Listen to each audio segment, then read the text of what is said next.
As-tu aimé la première partie du livre du roi? Qu'as-tu appris de l'Ancien Testament? Le mot testament signifie accord ou alliance.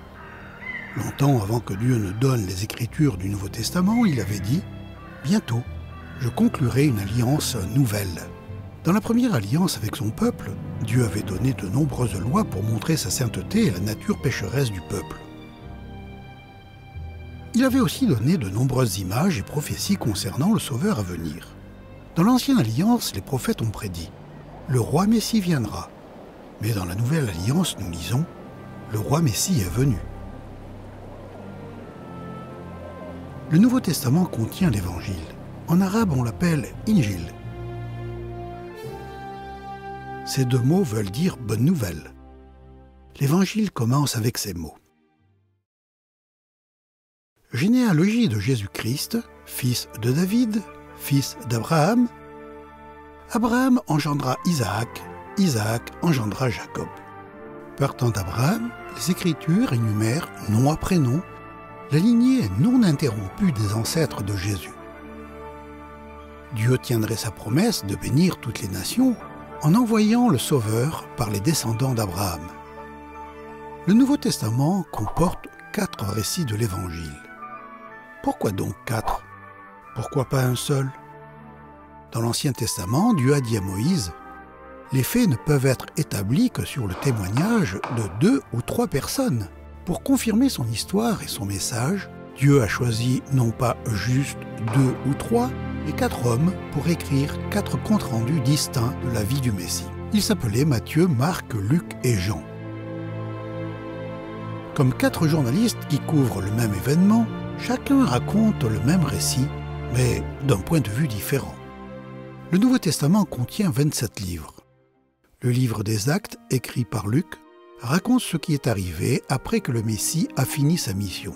Dieu a inspiré Paul, un ancien terroriste, Jacques et Jude, les demi-frères de Jésus, et Pierre et Jean des pécheurs, à écrire le reste du Nouveau Testament. Chaque livre révèle davantage le roi et ses plans pour tous ceux qui l'aiment. Voici à présent le reste de son histoire.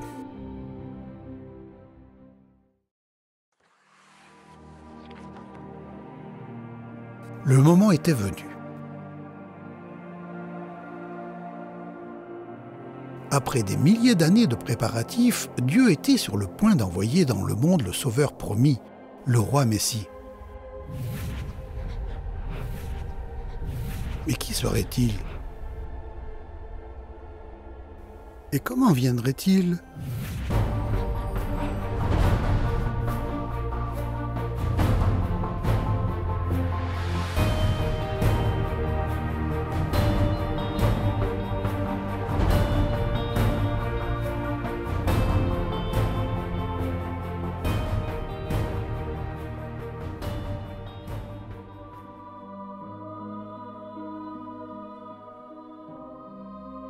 Du temps d'Hérode, roi de Judée, l'ange Gabriel fut envoyé par Dieu dans une ville de Galilée, appelée Nazareth, auprès d'une vierge fiancée à un homme de la maison de David, nommé Joseph. Le nom de la vierge était Marie.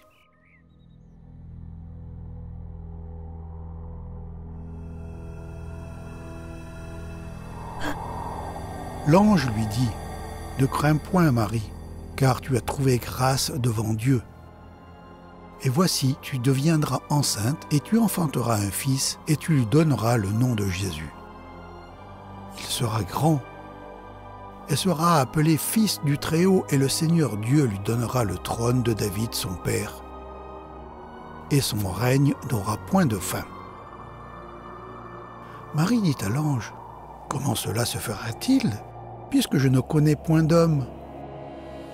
L'ange lui répondit, « Le Saint-Esprit viendra sur toi, et la puissance du Très-Haut te couvrira de son ombre. C'est pourquoi le Saint-Enfant qui naîtra de toi sera appelé Fils de Dieu. » Pourquoi est-ce que Gabriel a appelé Jésus le Fils de Dieu? Certaines personnes pensent que cela veut dire que Dieu a pris une femme et a engendré un fils. Ce n'est pas ce que cela signifie. Si tu es originaire du continent africain, certains t'appelleront peut-être un fils de l'Afrique. Cela veut-il dire que l'Afrique s'est mariée et a eu un enfant? Non, bien sûr, cela veut tout simplement dire que tu viens de l'Afrique. Le Messie est appelé fils de Dieu parce qu'il est venu de Dieu. Il est venu habiter dans la famille d'Adam, une famille ruinée par le péché. Mais il n'en tirait pas son origine. Il est la parole, l'âme et le Fils de Dieu. Au commencement de toutes ces choses, la parole existait déjà. Celui qui est la parole était avec Dieu, et il était Dieu. Il était donc avec Dieu au commencement. Dieu a fait toutes choses par lui. Rien n'a été fait sans lui. Celui qui est la parole est devenu un homme, et il a vécu parmi nous, plein de grâce et de vérité. Nous avons vu sa gloire, la gloire que le Fils unique reçoit du Père. Te souviens-tu de la promesse que Dieu a faite le jour où Adam a mangé du fruit défendu? Dieu avait annoncé que la postérité de la femme allait écraser la tête du serpent. Cette postérité promise était à présent dans le sein d'une jeune fille vierge. Il restait à voir comment la postérité de la femme allait écraser la tête du serpent.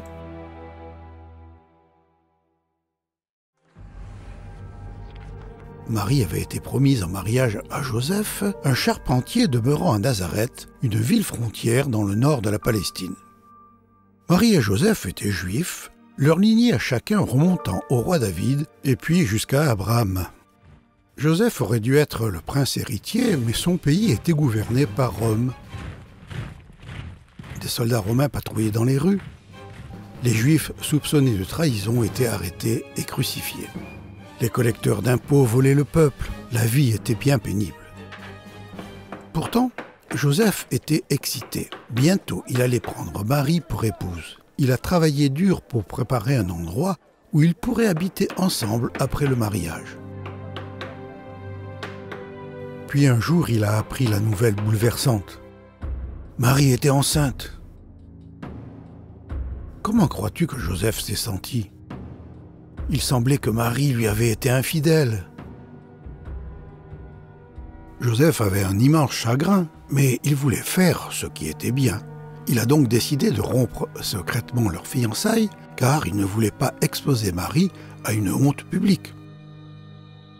Comme il y pensait, un ange du Seigneur lui apparut dans un rêve et lui dit : « Joseph, descendant de David, ne crains pas d'épouser Marie, car c'est par l'action du Saint-Esprit qu'elle attend un enfant. Elle mettra au monde un fils que tu appelleras Jésus, car il sauvera son peuple de ses péchés. » Tout cela arriva afin que se réalise ce que le Seigneur avait dit par le prophète. La Vierge sera enceinte et mettra au monde un fils qu'on appellera Emmanuel. Ce nom signifie Dieu avec nous. La tristesse de Joseph s'est transformée en joie. Quel honneur! Marie allait être la mère du Messie promis, et lui, Joseph, serait son tuteur légal. Le Saint Messie aurait une mère humaine, mais pas de père humain. Son nom serait Jésus, ce qui signifie le Seigneur sauve, ou tout simplement Sauveur. Quand Joseph se réveilla, il agit comme l'ange du Seigneur le lui avait ordonné et prit Marie comme épouse. Mais il n'eut pas de relation avec elle jusqu'à ce qu'elle ait mis au monde son fils, que Joseph appela Jésus. La main de Dieu était à l'œuvre dans tous ces événements.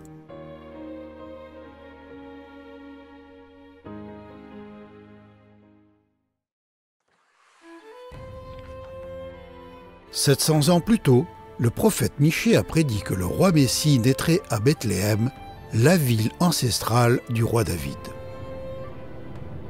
Mais il y avait un problème. Marie et Joseph vivaient à Nazareth, à 3 jours de voyage au nord de Bethléem. Comment les Écritures pourraient-elles se réaliser ? Dieu était le maître de la situation.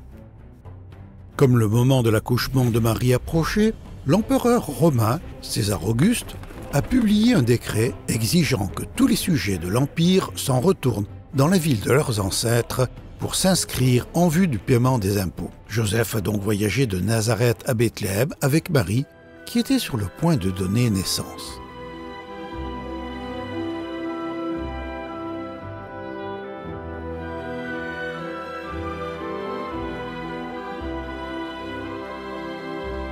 Pendant qu'ils étaient à Bethléem, le jour de la naissance arriva.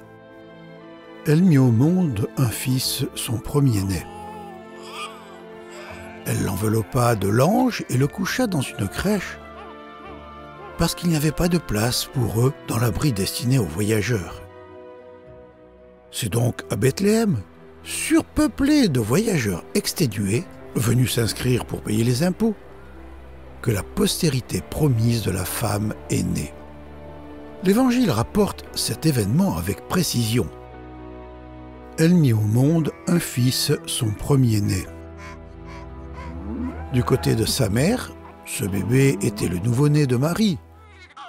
Mais du côté de son père, il était le Fils éternel de Dieu. La même parole par laquelle Dieu avait créé le monde, la même voix qui avait parlé avec force depuis le sommet du mont Sinaï, se faisait entendre maintenant dans les pleurs d'un nouveau-né. Et où est-il né? Non pas dans le palais d'un roi, ni dans un hôpital, ni même dans une auberge sur le bord de la route. Le roi venu du ciel est né là où les agneaux naissent, dans une étable avec une mangeoire comme berceau. Cela faisait partie du plan de Dieu. Car vous connaissez la grâce de notre Seigneur Jésus-Christ. Lui qui était riche, il s'est fait pauvre en votre faveur, afin de vous enrichir par sa pauvreté.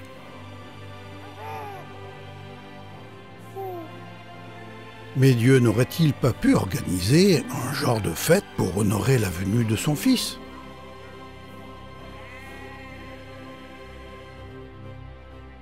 C'est ce qu'il a fait.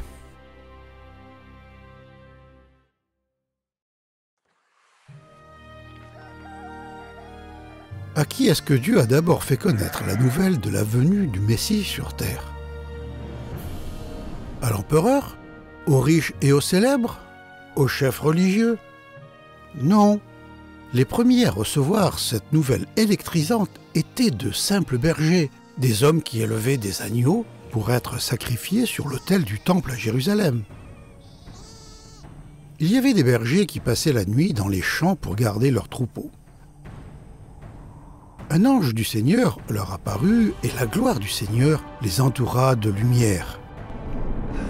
Ils eurent alors très peur.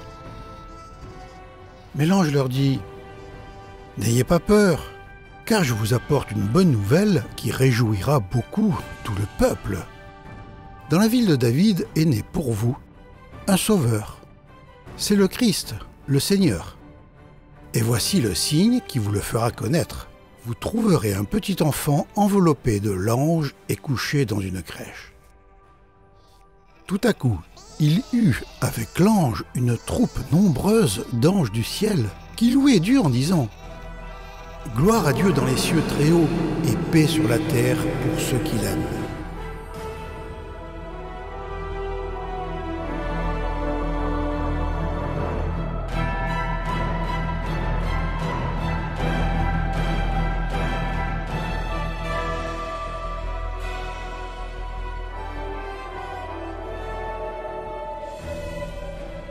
Lorsque les anges les eurent quittés pour retourner au ciel, les bergers se dirent les uns aux autres « Allons donc jusqu'à Bethléem, il faut que nous voyions ce qui est arrivé, ce que le Seigneur nous a fait connaître. » Ils se dépêchèrent d'y aller et ils trouvèrent Marie et Joseph et le petit enfant couché dans la crèche. Lorsqu'ils le virent, ils racontèrent ce que l'ange leur avait dit au sujet de ce petit enfant. Tous ceux qui entendirent les bergers furent étonnés de ce qu'il leur disait. Quelle histoire les bergers avaient à raconter? Le Sauveur est né. Nous l'avons vu. Nous l'avons touché. L'ange nous a dit qu'il est le Christ, le Seigneur. Un chœur d'ange a rempli le ciel. La nuit s'est faite aussi claire que le jour. Le Messie est venu. Il est ici. Il est ici. Certains ont cru le message des bergers. La plupart, non. Mais crois-le ou non, le roi dont la date de naissance a divisé l'histoire de l'humanité en deux, s'est joint à la race humaine. Le 8e jour, après la naissance, le moment vint de circoncire l'enfant. On lui donna le nom de Jésus, nom que l'ange avait indiqué avant que sa mère devienne enceinte. Après la naissance de Jésus dans une étable, Joseph a pris des mesures pour trouver un logis convenable pour sa petite famille. Un jour, quelques mages enthousiastes, des savants qui étudient les étoiles, sont arrivés à Jérusalem. Conduits par une étoile particulière, ces hommes étaient venus de la Perse lointaine à la recherche du roi nouveau-né. Ces mages n'avaient qu'une seule question et qu'un seul objectif. Où est l'enfant qui vient de naître, le roi des Juifs? Nous avons vu son étoile apparaître en Orient et nous sommes venus l'adorer. Quand le roi Hérode apprit cette nouvelle, il fut troublé, ainsi que toute la population de Jérusalem. Il convoqua tous les maîtres de la loi et leur demanda où le Messie devait naître. Ils lui répondirent « À Bethléem, en Judée, car voici ce que le prophète a écrit. » Alors Hérode convoqua secrètement les savants en leur disant « Allez chercher des renseignements précis sur l'enfant. Et quand vous l'aurez trouvé, faites-le moi savoir afin que j'aille moi aussi l'adorer. » Après avoir reçu ces instructions du roi, ils partirent. Ils virent alors l'étoile qu'ils avaient déjà remarquée en Orient. Elle allait devant eux, et quand elle arriva au-dessus de l'endroit où se trouvait l'enfant, ils furent remplis d'une très grande joie en la voyant là.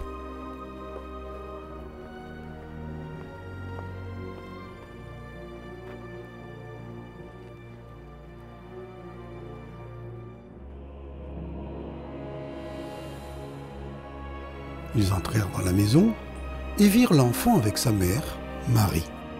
Ils se mirent à genoux pour adorer l'enfant.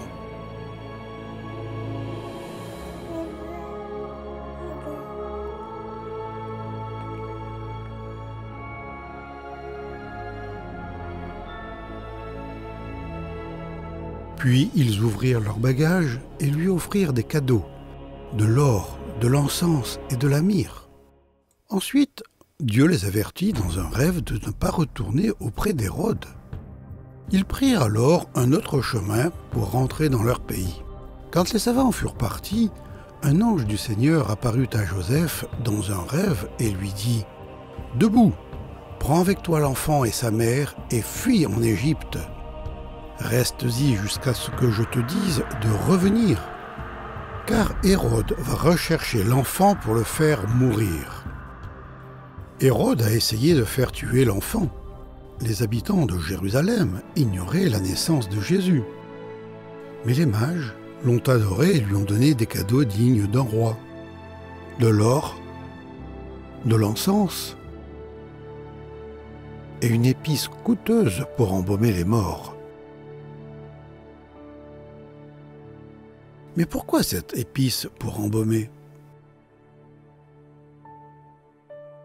Est-ce que ces mages savaient que Jésus était né pour mourir ?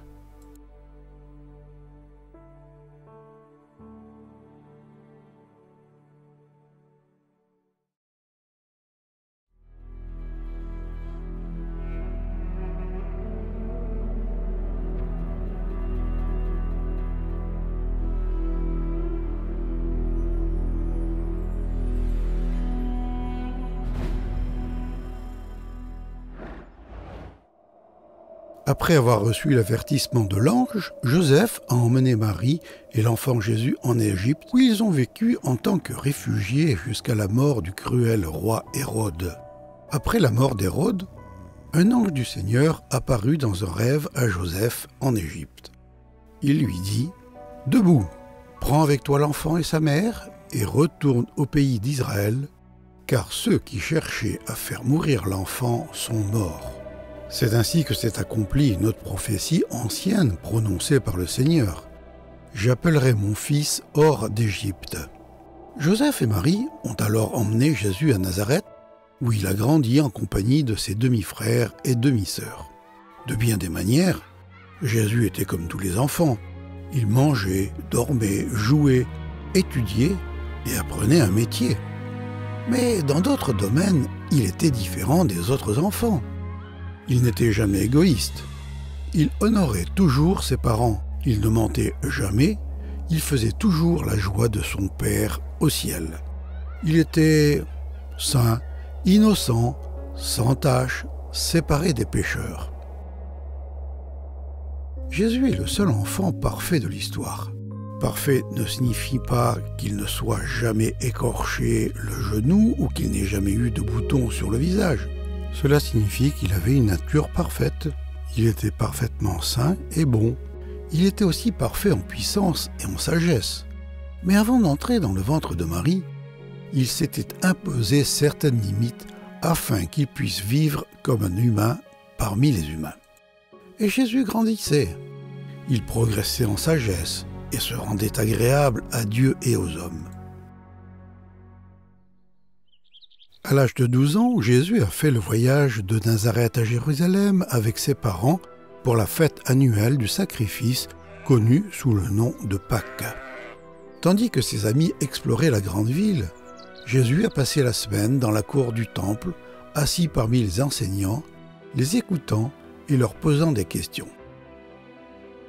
Tous ceux qui l'entendaient étaient surpris de son intelligence et des réponses qu'il donnait. Le temple était le lieu où les agneaux étaient brûlés sur un autel pour les péchés du peuple. Le garçon Jésus comprenait ce qui échappait aux savants religieux. Il était venu offrir le dernier agneau en sacrifice.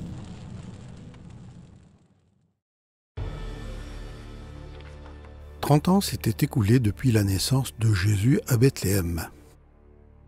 César Auguste était mort, son fils adoptif, César Tibère, régnait sur l'Empire romain. Hérode Antipas régnait sur la Galilée, Ponce Pilate gouvernait la Judée, et un nouveau prophète prêchait en Palestine. En ce temps-là parut Jean prêchant dans le désert de Judée.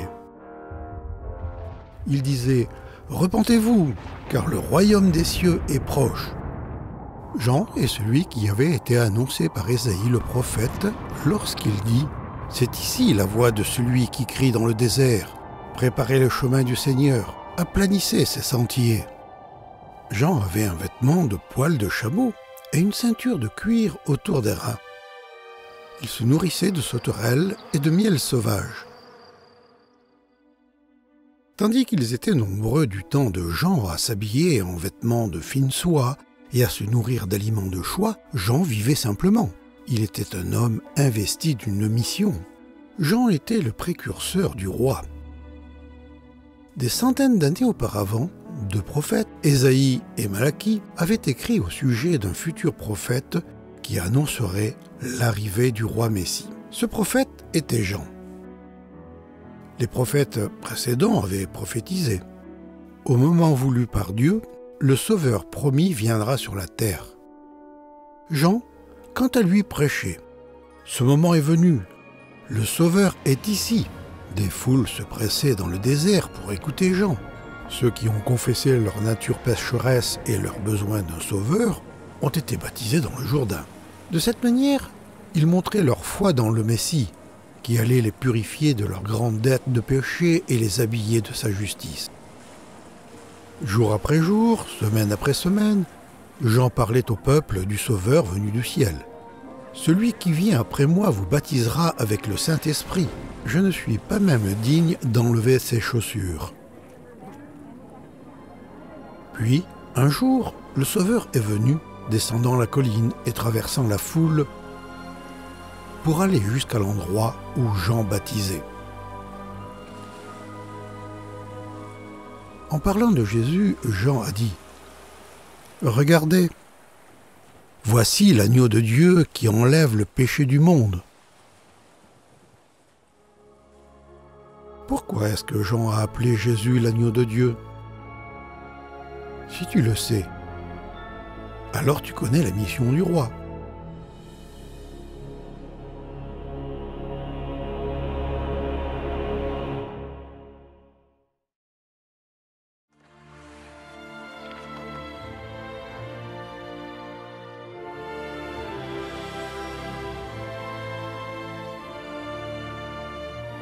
Jésus a demandé à Jean de le baptiser. Jean a refusé, car le roi Messie venu du ciel n'avait pas besoin de se repentir. Mais Jésus lui a répondu « Accepte qu'il en soit ainsi pour le moment, car voilà comment nous devons accomplir tout ce que Dieu demande. » Jean a donc baptisé Jésus. En se faisant baptiser, Jésus a montré qu'il appartenait à la famille humaine qu'il était venu secourir. Dès qu'il fut baptisé, Jésus sortit de l'eau. Alors le ciel s'ouvrit pour lui et il vit l'Esprit de Dieu descendre comme une colombe et venir sur lui. Au même instant, une voix fit entendre du ciel ces paroles. « Celui-ci est mon Fils bien-aimé qui a toute mon approbation. » Comme au premier jour de la création, l'unité complexe de Dieu était de nouveau révélée. De même que Dieu, son esprit et sa parole avaient collaboré à la création du monde, ils allaient à présent travailler pour le sauver. Nous voyons l'Esprit de Dieu, qui au commencement planait au-dessus des eaux, venir sur Jésus. Nous voyons le Fils de Dieu, la parole qui a créé le monde, sortir de l'eau. Nous entendons le Père parler depuis le ciel. Durant les 30 dernières années, Jésus avait vécu dans l'anonymat, loin des regards de la foule, mais son Père au ciel avait observé ses moindres pensées, paroles et gestes. Et quel a été son verdict sur la vie de son Fils ? « Celui-ci est mon Fils bien-aimé qui a toute mon approbation. » Dans toute l'histoire humaine, Jésus est le seul qui ait jamais fait tout ce que Dieu exigeait. Tout, en tout temps, à la perfection. Jésus a fait ce qu'Adam n'a jamais réussi à faire, refléter l'image de Dieu. Mais Jésus a fait plus que la refléter. Il était cette image. Après avoir autrefois, à plusieurs reprises et de plusieurs manières, parlé à nos pères par les prophètes, Dieu, dans ces derniers temps, nous a parlé par le Fils. Il a établi héritier de toutes choses, par lui, il a aussi créé l'univers. Le Fils est le reflet de sa gloire et l'empreinte de sa personne, et il soutient toutes choses par sa parole puissante. Ce n'est pas surprenant que Jésus dirait plus tard « Moi et le Père, nous sommes un ». Jésus est le Fils parfait.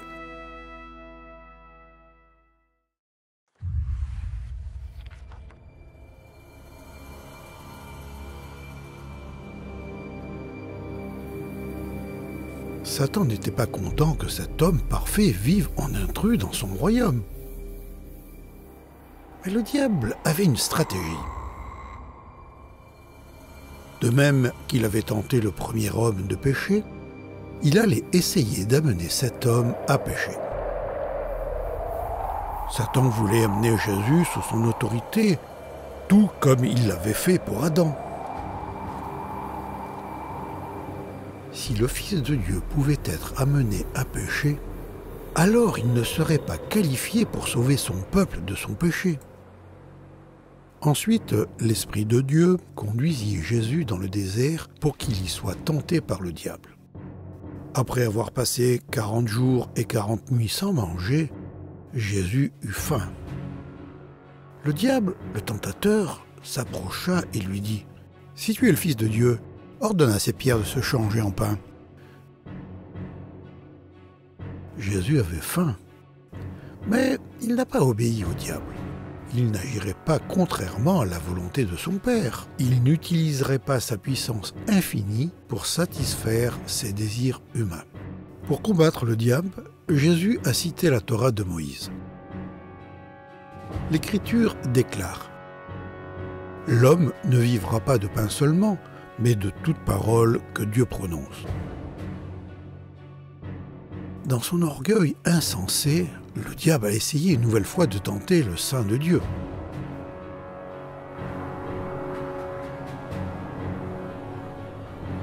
Le diable l'amena encore sur une très haute montagne, lui fit voir tous les royaumes du monde et leur splendeur. Et il lui dit, « Je te donnerai tout cela si jamais tu te mets à genoux devant moi. » Au moment où Adam a péché, l'humanité a perdu le droit de régner sur la terre. Satan avait usurpé la domination du monde, s'en faisant le roi. À présent, le roi de gloire était sur terre pour en reprendre la domination. Mais il ne voulait pas le faire en se prosternant devant celui qu'il était venu écraser. Jésus lui dit, « Retire-toi, Satan, car il est écrit, tu adoreras le Seigneur, ton Dieu, et tu le serviras lui seul. » Enfin, le diable a quitté Jésus. Satan n'avait jamais tenté quiconque comme lui, un homme qui n'avait ni le désir, ni la capacité de pécher. Jésus était différent d'Adam et de ses descendants. Le premier homme, tiré de la terre, est terrestre. Le second homme est tiré du ciel. Adam avait été le premier homme parfait. Jésus était le second homme parfait. Lorsque Satan a tenté Adam de pécher, Adam a perdu et Satan a gagné. Lorsque Satan a essayé d'amener Jésus à pécher, Satan a perdu et Jésus a gagné. Le premier homme nous a amenés dans le royaume de Satan, un royaume de péché et de mort. Le second homme est venu nous en sortir.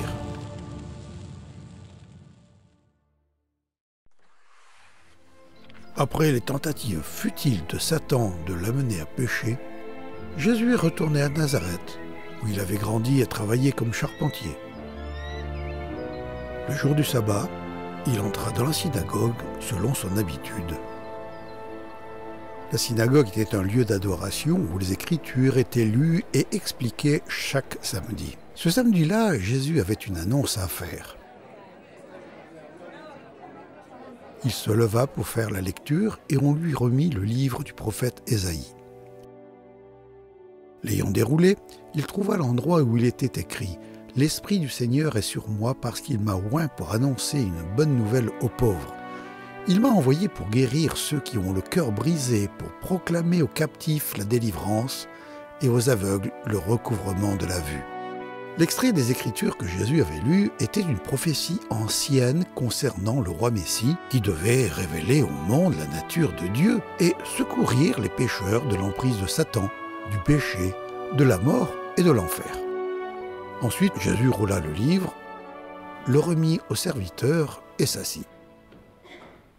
Tous ceux qui se trouvaient dans la synagogue avaient le regard fixé sur lui. Alors il commença à leur dire «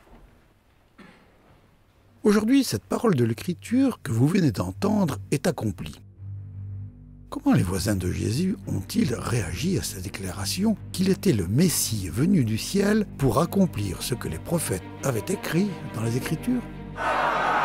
Tous dans la synagogue furent remplis de colère en entendant ces mots. Ils se levèrent, entraînèrent Jésus hors de la ville et le menèrent au sommet de la colline sur laquelle Nazareth était bâtie, afin de le précipiter dans le vide. Mais il passa au milieu d'eux et s'en alla. Jésus était aux commandes de toutes choses. Contrairement aux descendants d'Adam, contaminé par le péché et se mourant, le roi Messie, oint par Dieu, était parfaitement maître de la situation. Personne ne pouvait le toucher sans sa permission. Par contre, lui allait les toucher.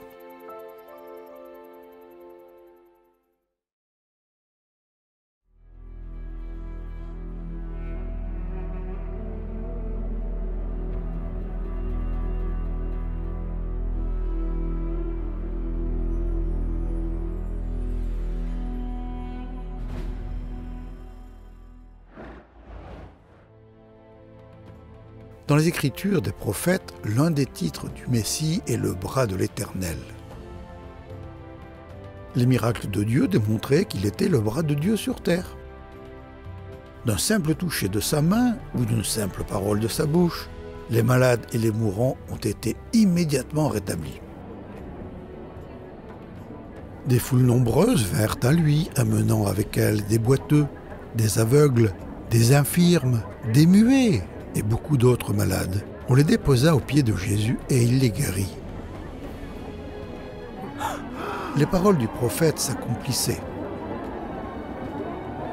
Les aveugles voient, les boiteux marchent, les lépreux sont guéris, les sourds entendent, les morts reviennent à la vie et la bonne nouvelle est annoncée aux pauvres. Il n'y avait aucune maladie que Jésus ne puisse guérir. Un lépreux vint à Jésus, se mit à genoux devant lui et lui demanda son aide en disant « Si tu le veux, tu peux me rendre pur. » Jésus fut rempli de pitié pour lui. Il étendit la main, le toucha et lui déclara « Je le veux, sois pur. » Aussitôt la lèpre quitta cet homme et il fut pur.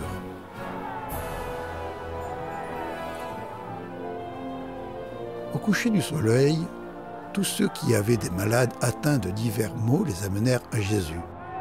Il posa les mains sur chacun d'eux et les guérit. Des esprits mauvais sortirent aussi de beaucoup de malades en criant « Tu es le Fils de Dieu !» Mais Jésus leur adressait des paroles sévères et les empêchait de parler, car eux savaient qu'il était le Messie. Jésus ne voulait pas que les démons témoignent à son sujet. Ces anges mauvais avaient été témoins de son autorité et de sa puissance lorsqu'il avait créé les cieux et la terre par sa parole. Il frissonnait en se rappelant le jour où il les avait chassés du ciel. À présent, où Dieu vivait sur la terre sous la forme d'un homme, la domination de leur maître s'effondrait, le roi de gloire avait envahi leur territoire.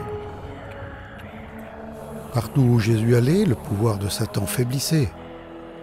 Partout où Jésus allait, la malédiction du péché était inversée. Les miracles étaient accompagnés d'un message. Le moment est arrivé et le royaume de Dieu est proche. Changez d'attitude et croyez à la bonne nouvelle.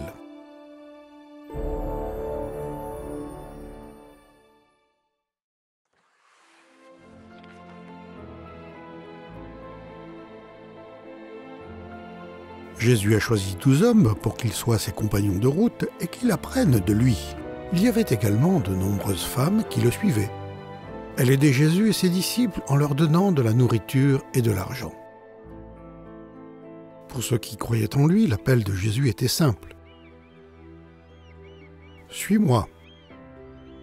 Mais un prix était attaché à son appel, un prix élevé. Celui qui aime son père ou sa mère plus que moi n'est pas digne de moi. Celui qui aime son fils ou sa fille plus que moi n'est pas digne de moi. Puisque plusieurs de ses disciples étaient pécheurs, Jésus a souvent passé la journée près de la mer de Galilée.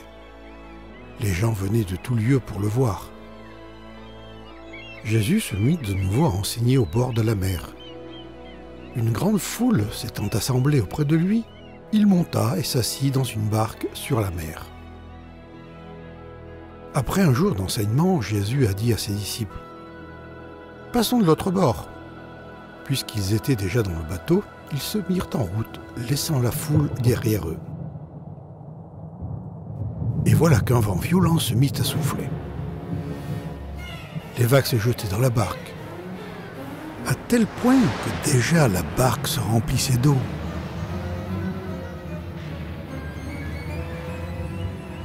Jésus, à l'arrière du bateau, dormait, la tête appuyée sur un coussin.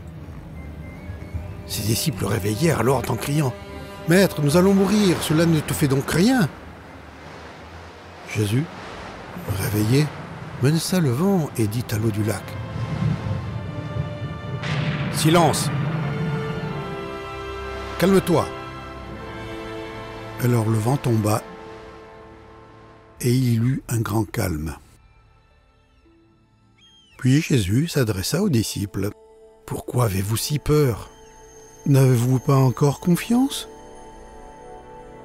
Ils éprouvèrent une grande frayeur. Qui est donc cet homme pour que même le vent et les flots lui obéissent? Qui est cet homme? 1000 ans auparavant, le prophète David avait déjà répondu à la question. Dans leur détresse, ils ont crié à l'Éternel et il les a délivrés de leur angoisse.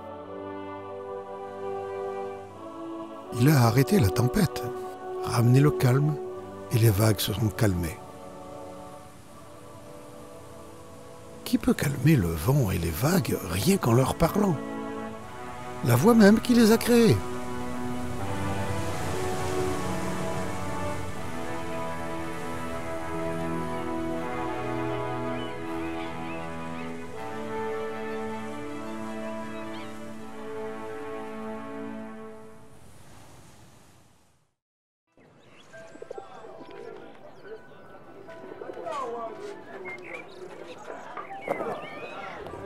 Un jour, 4 hommes portant un brancard ont apporté un homme paralysé à la maison où Jésus se trouvait.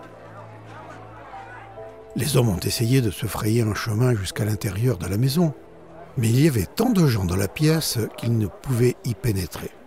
Alors, ils ont grimpé sur le toit, ont ôté quelques tuiles et ont descendu le brancard jusque devant Jésus. Quand Jésus vit la foi de ces hommes, il dit au paralysé: « Mon fils, tes péchés sont pardonnés. » Jésus savait que le plus grand besoin de cet homme n'était pas de marcher de nouveau, mais d'être pardonné de ses péchés. Quelques maîtres de la loi qui étaient assis là pensaient en eux-mêmes: « Pourquoi cet homme parle-t-il ainsi? Il fait insulte à Dieu. Qui peut pardonner les péchés? Dieu seul le peut. » Jésus devina aussitôt ce qu'ils pensaient et leur dit: « Pourquoi avez-vous de telles pensées? Est-il plus facile de dire au paralysé: « Tes péchés sont pardonnés » ou de dire: « Lève-toi, prends ta natte et marche » ? Mais je veux que vous le sachiez. Le Fils de l'homme a le pouvoir sur la terre de pardonner les péchés. Alors il adressa ces mots au paralysé: « Je te le dis, lève-toi, prends ta natte et rentre chez toi. » Aussitôt, tandis que tout le monde le regardait, l'homme se leva, prit sa natte et partit. Ils furent tous frappés d'étonnement.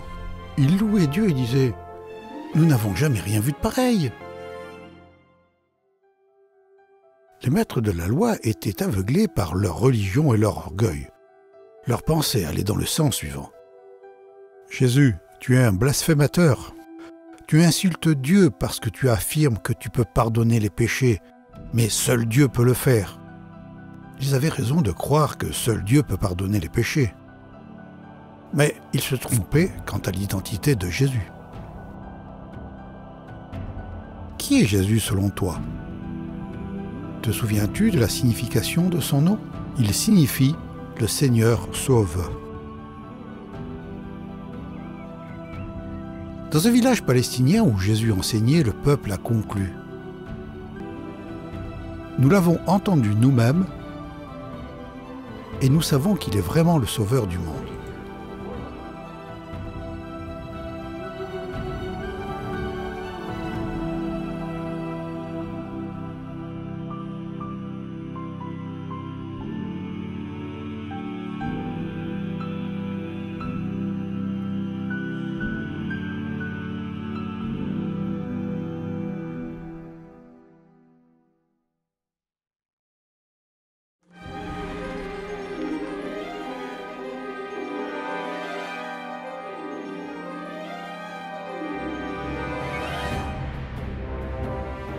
Jésus avait le pouvoir sur l'ensemble de la création.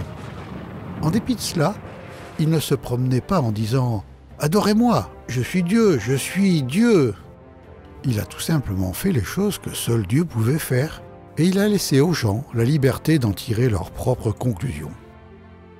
En te fondant sur les 2 récits suivants, qui est Jésus selon toi?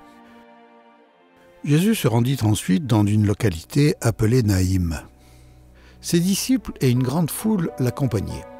Au moment où il approchait de la porte de cette localité, on menait un mort au cimetière. C'était le fils unique d'une veuve. Un grand nombre d'habitants de l'endroit se trouvaient avec elle. Quand le Seigneur la vit, il fut rempli de pitié pour elle et lui dit « Ne pleure pas !» Puis il s'avança et toucha le cercueil. Les porteurs s'arrêtèrent. Jésus dit « Jeune homme, je te l'ordonne, lève-toi. » Le mort se dressa et se mit à parler. Jésus le rendit à sa mère. Tous furent saisis de crainte. Ils louaient Dieu.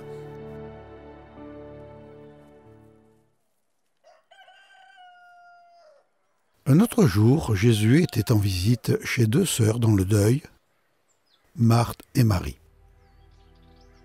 4 jours auparavant, leur frère Lazare était mort.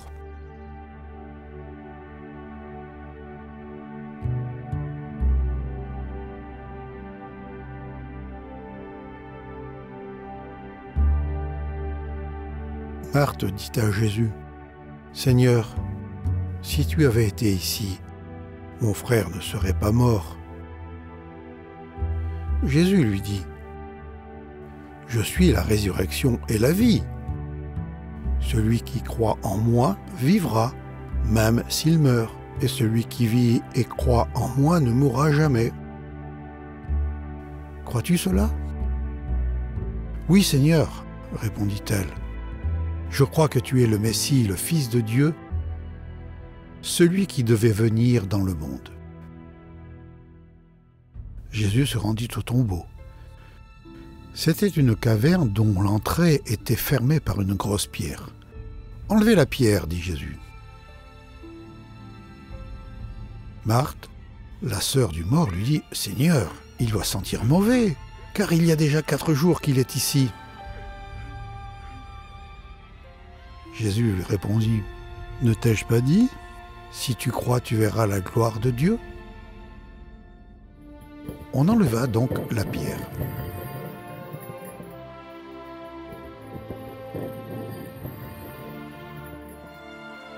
Il cria très fort, « Lazare, sors de là !»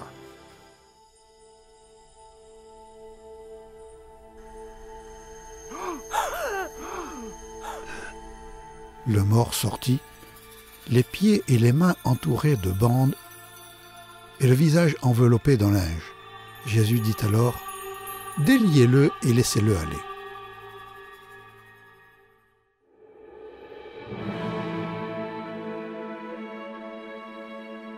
Le Seigneur Jésus est la seule personne de l'histoire qui pouvait dire « Je suis la résurrection et la vie ».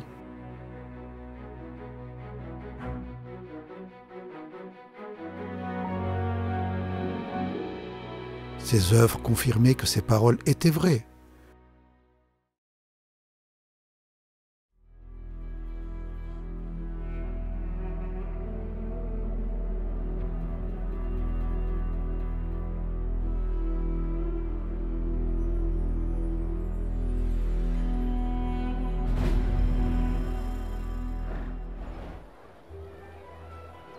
De très grandes foules suivaient Jésus dans ses déplacements. Parfois pendant plusieurs journées d'affilée. Elle le trouvait souvent dans des endroits isolés, où il se retirait pour passer du temps avec ses disciples. Il arrivait parfois que la foule ait faim. C'est ce qui est arrivé un après-midi lorsque plus de 5000 personnes s'étaient rassemblées sur le flanc d'une colline à l'est de la mer de Galilée. Jésus a demandé à Philippe, l'un de ses disciples, « Où pourrions-nous acheter du pain pour leur donner à manger à tous ?» Il disait cela pour mettre Philippe à l'épreuve, car il savait déjà ce qu'il allait faire. Philippe lui répondit, « Même avec 200 pièces d'argent, nous n'aurions pas de quoi acheter assez de pain pour que chacun d'eux en reçoive un petit morceau. » Un autre de ses disciples, André, le frère de Simon-Pierre, lui dit, « Il y a ici un garçon qui a 5 pains d'orge et 2 poissons. Mais qu'est-ce que cela pour un si grand nombre de personnes ?» Jésus dit alors, « Faites asseoir tout le monde. » Ils s'assirent donc, Ils étaient environ 5000 hommes. Jésus prit les pains et après avoir remercié Dieu, il les distribua à ceux qui étaient là. Il leur donna de même du poisson, autant qu'ils en voulaient. Quand ils eurent tous mangé à leur faim, Jésus dit à ses disciples « Ramassez les morceaux qui restent, afin que rien ne soit perdu. » Ils les ramassèrent et remplirent 12 corbeilles avec les morceaux qui restaient des 5 pains d'orge dont on avait mangé. Le lendemain, une partie de la foule recherchait Jésus. Elle voulait le faire roi, mais uniquement pour qu'il la sauve de ses oppresseurs romains et lui donne plus de nourriture. Jésus, lui, a dit « Travaillez non pas pour la nourriture qui se gâte, mais pour la nourriture qui dure et qui est source de vie éternelle. Cette nourriture, le Fils de l'homme vous la donnera parce que Dieu, le Père, a mis sur lui la marque de son autorité. Je suis le pain de vie. Celui qui vient à moi n'aura jamais faim, et celui qui croit en moi n'aura jamais soif. La nourriture peut maintenir le corps en vie pour un temps, mais seul le Seigneur Jésus peut donner la vraie vie, maintenant et pour l'éternité. Jésus seul peut dire « Je suis le pain de vie ». Jésus n'était pas comme ces enseignants religieux qui disaient des choses telles que « Faites ceci, ne faites pas cela, suivez ces règles, voici comment agir ». Seul Jésus pouvait dire « Je suis le chemin, la vérité et la vie ». Jésus était également différent des prophètes qui offraient des sacrifices pour leurs péchés et qui ont écrit au sujet du Messie à venir. Jésus disait « Ne croyez pas que je sois venu pour abolir la loi ou les prophètes. Je suis venu non pour abolir, mais pour accomplir. »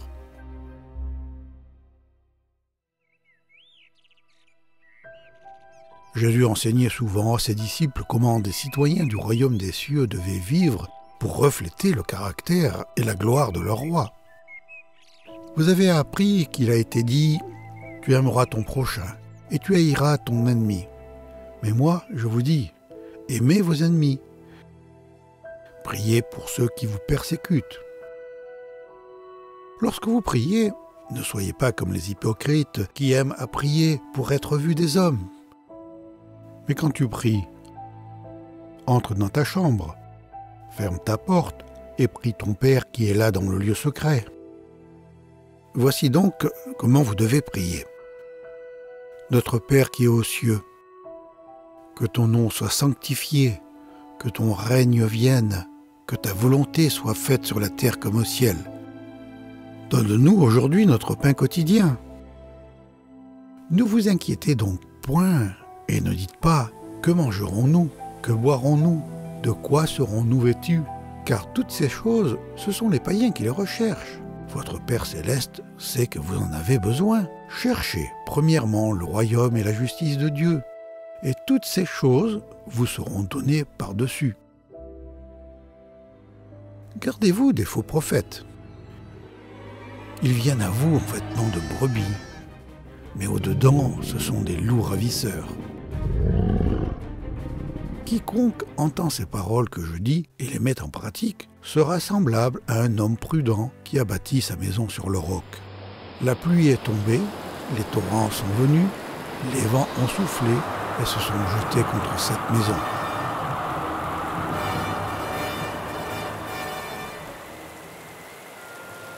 Elle n'est point tombée, parce qu'elle était fondée sur le roc.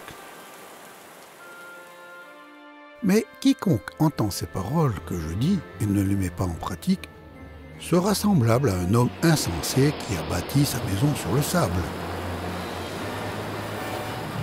La pluie est tombée, les torrents sont venus, les vents ont soufflé et ont battu cette maison. Elle est tombée et sa ruine a été grande. Personne n'a jamais parlé comme l'enseignant venant du ciel.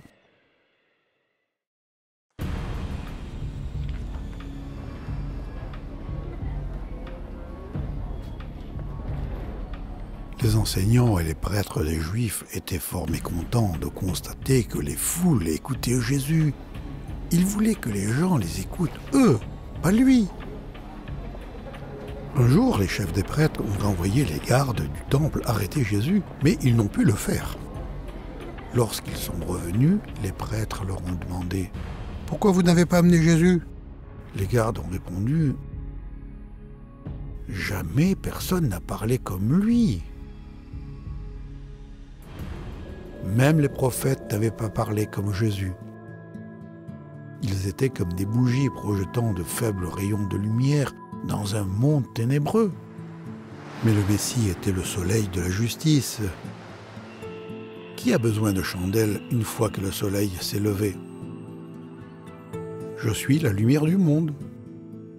Celui qui me suit aura la lumière de la vie et ne marchera plus jamais dans l'obscurité.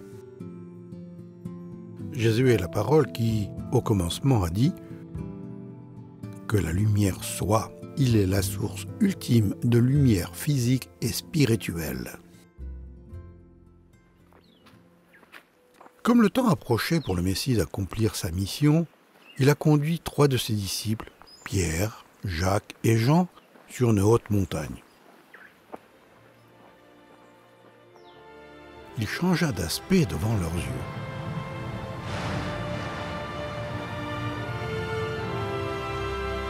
Son visage se mit à briller comme le soleil et ses vêtements devinrent blancs comme la lumière.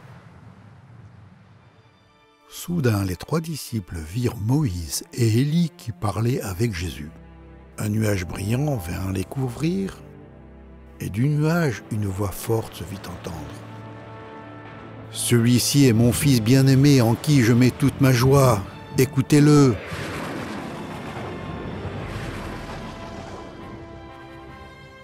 Quand les disciples entendirent cette voix, ils eurent tellement peur qu'ils se jetèrent le visage contre terre. Jésus s'approcha d'eux, les toucha et dit « Relevez-vous, n'ayez pas peur !» Ils levèrent alors les yeux et ne virent personne d'autre que Jésus. Les disciples n'ont jamais oublié ce qu'ils avaient vu ce jour-là. Plus tard, Pierre allait écrire « Ayant vu sa majesté de nos propres yeux ». Les gens allaient dire « Il a vécu parmi nous, plein de grâce et de vérité. Nous avons vu sa gloire, la gloire que le Fils unique reçoit du Père. » Mais pour l'instant, la gloire du Fils allait rester cachée dans son corps de chair. Il était temps pour le roi d'accomplir sa mission.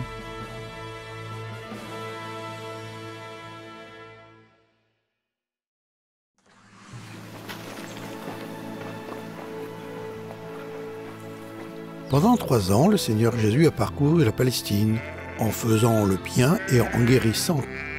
Le peuple l'aimait. Mais les chefs religieux à Jérusalem complotaient pour le tuer. Et Jésus le savait. Lorsque le moment approcha où Jésus devait être enlevé au ciel, il décida fermement de se rendre à Jérusalem. Si tu savais qu'une bande de malfaiteurs dans une ville lointaine projetait de te capturer, de te torturer et de te tuer, est-ce que tu te rendrais dans cette ville? C'est ce que Jésus a fait.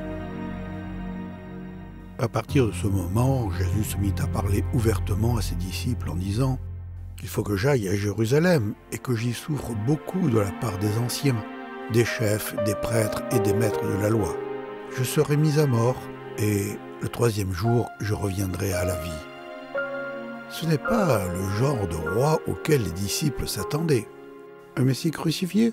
Assurément, Dieu n'allait pas permettre que celui qu'il avait choisi connaisse une telle douleur et une telle honte.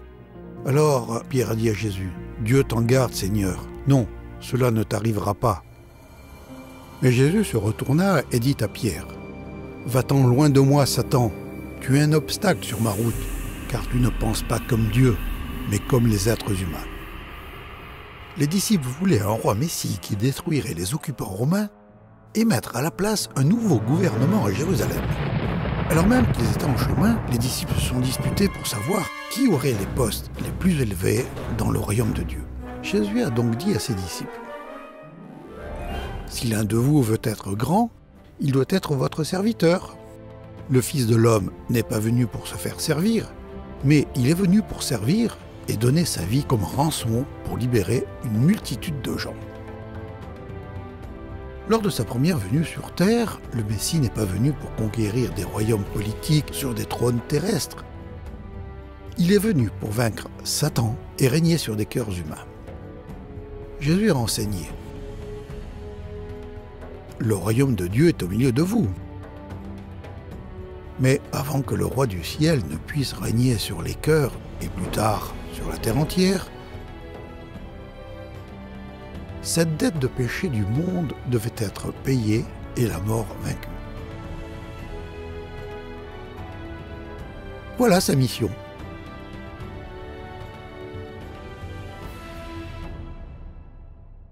Tout se passait comme prévu.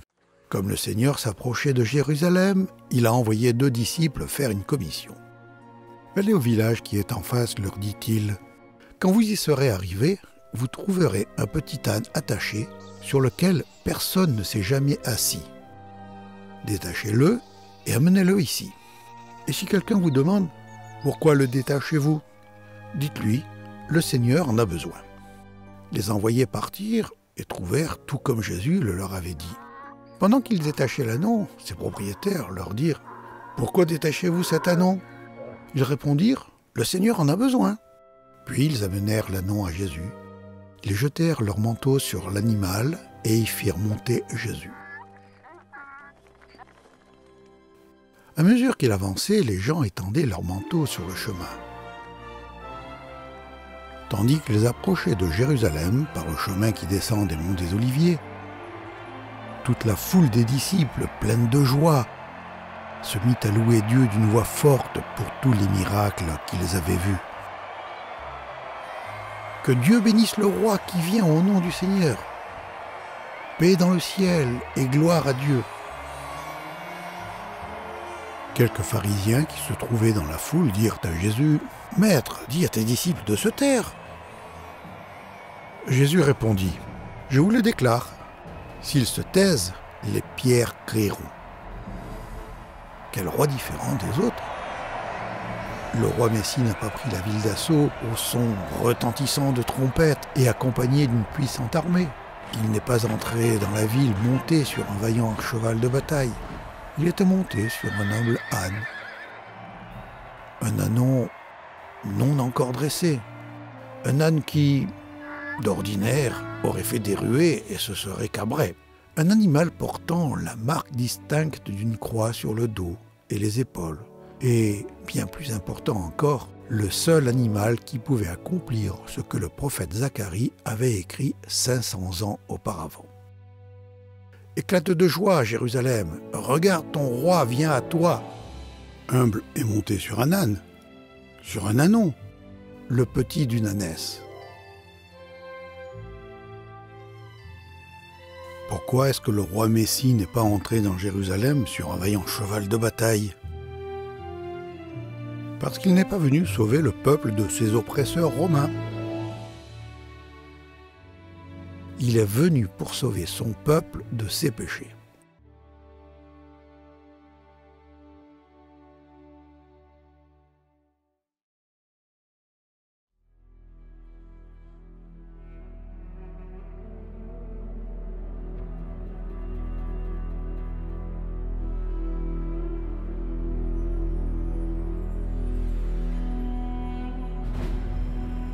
Au cours des quelques jours suivants, Jésus a enseigné au peuple dans le temple où, enfant, il avait autrefois étonné les enseignants religieux par la profondeur de ses questions et la sagesse de ses réponses. Les chefs du temple avaient maintenant une attitude différente envers lui. Nous ne voulons pas de lui comme roi. Ils ont donc bombardé Jésus de questions explosives, espérant tourner le peuple contre lui. Ils se mirent alors à surveiller Jésus. À cet effet, ils lui envoyèrent des gens qui faisaient semblant d'être des hommes honorables. Ces gens devaient prendre Jésus au piège par une question afin qu'on ait l'occasion de le livrer au pouvoir et à l'autorité du gouverneur. « Maître, nous savons que ce que tu dis et enseignes est juste. Tu ne juges personne sur les apparences. Tu enseignes la vérité sur la conduite qui plaît à Dieu. Eh bien, dis-nous, notre loi permet-elle ou non de payer des impôts à l'empereur romain ? qu'est-ce que Jésus allait répondre? S'il disait « Oui, payez les impôts à votre empereur », la population juive allait l'accuser de se montrer déloyale à la cause du peuple. D'autre part, si Jésus répondait « Non, ne payez pas l'impôt », le gouverneur romain l'apprendrait et le condamnerait pour trahison. Mais Jésus se rendit compte de leur ruse et leur dit « Montrez-moi une pièce d'argent. » Le visage et le nom gravés sur cette pièce, de qui sont-ils? Ils répondirent « De l'empereur. » Alors Jésus leur dit « Eh bien, payez à l'empereur ce qui lui appartient, et à Dieu ce qui lui appartient. » Ils ne purent pas le prendre en faute pour ce qu'il disait devant le peuple. Au contraire, sa réponse les remplit d'étonnement et ils gardèrent le silence. À tour de rôle, différents groupes d'enseignants religieux se sont efforcés de coincer Jésus, mais à chaque fois, il leur a répondu avec une parfaite sagesse. À partir de ce jour, personne n'osa plus lui poser des questions. Honteux de leur échec, ces hommes sont allés conspirer avec les chefs des prêtres pour faire arrêter et tuer Jésus. Quel aveuglement! Ces prêtres, responsables d'offrir des sacrifices sur l'autel du temple, ignoraient totalement le fait que l'homme qu'ils voulaient mettre à mort était celui-là même dont ces sacrifices étaient une image. Le plan de Dieu était sur le point de s'accomplir.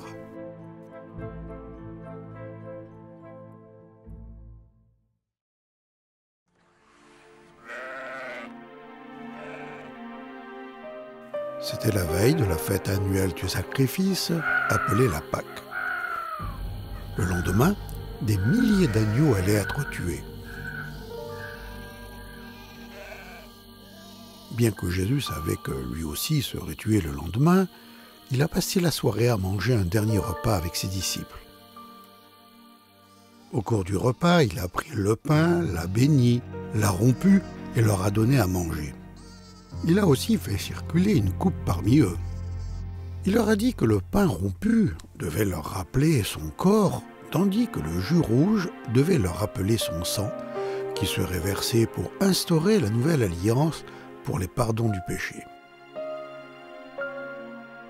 À minuit, il a conduit ses disciples à un jardin appelé Gethsémane. Là, connaissant les horreurs qui l'attendaient, il a prié son Père. Puis, comme un signal donné, les chefs religieux sont arrivés à la tête d'une foule d'hommes armés. Jésus leur dit « Deviez-vous venir armés d'épées et de bâtons pour me prendre, comme si j'étais un brigand? Tous les jours, j'étais assis dans le temple pour y enseigner. Et vous ne m'avez pas arrêté. » Mais tout cela est arrivé pour que se réalisent les paroles des prophètes contenues dans les Écritures. Alors tous les disciples l'abandonnèrent et s'enfuirent. Jésus a permis aux hommes de l'attacher et de l'emmener à la maison du chef des prêtres, où les chefs des Juifs s'étaient assemblés.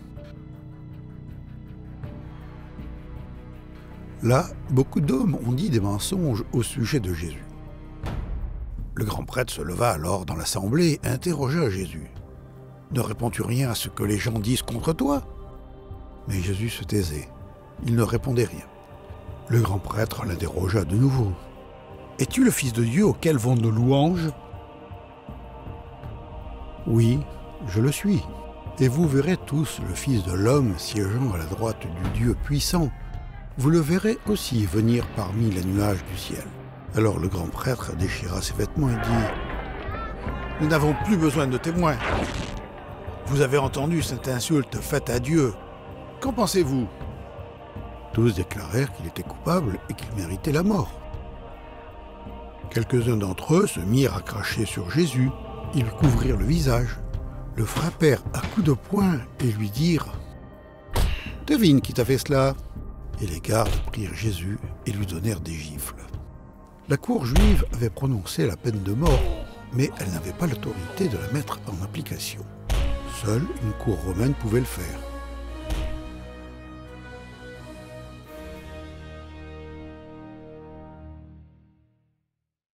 Il était tôt le matin lorsque les chefs religieux et une foule grandissante ont conduit Jésus depuis la maison des chefs des prêtres, à travers les rues de Jérusalem, jusqu'au palais du gouverneur romain, Ponce Pilate. Les chefs religieux voulaient que Pilate mette Jésus à mort. Là, ils se mirent à l'accuser en disant « Nous avons trouvé cet homme en train d'égarer notre peuple. Il leur dit de ne pas payer les impôts à l'empereur et prétend qu'il est lui-même le Messie, un roi. » Pilate s'adressa alors aux chefs des prêtres et à la foule. « Je ne trouve aucune raison de condamner cet homme. » Ils lui répondirent « Si ce n'était pas un malfaiteur, nous ne serions pas venus te le livrer. » Pilate rentra alors dans le palais. Il fit venir Jésus et lui demanda « Es-tu le roi des Juifs? Qu'as-tu donc fait ?» Jésus répondit « Mon royaume n'appartient pas à ce monde. Si mon royaume appartenait à ce monde, mes serviteurs auraient combattu pour empêcher qu'on me livre aux autorités juives. Mais non, mon royaume n'est pas d'ici-bas. » Pilate lui dit alors « Tu es donc roi ?»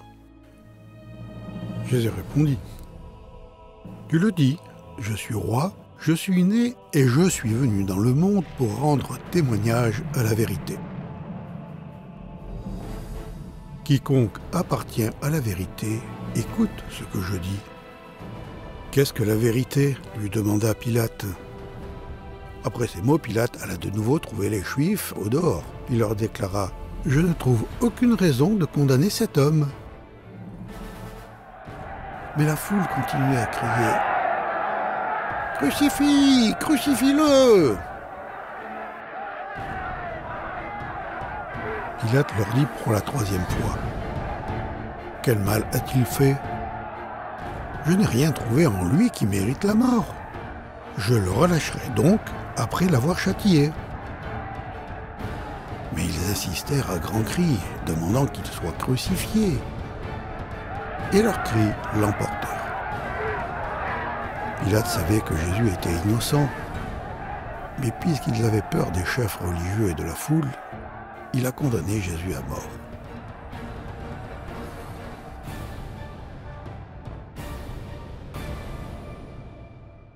Pilate a condamné Jésus à la plus terrible sentence de mort prévue par la loi romaine.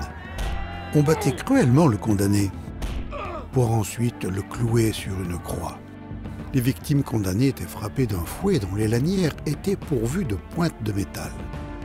700 ans auparavant, le Seigneur avait dit au prophète Ésaïe d'écrire « J'offre mon dos à ceux qui me battent, je tends les joues à ceux qui m'arrachent la barbe, je ne cache pas mon visage aux crachats, aux insultes. » L'Évangile nous dit ce qui est arrivé après que le Seigneur ait été fouetté.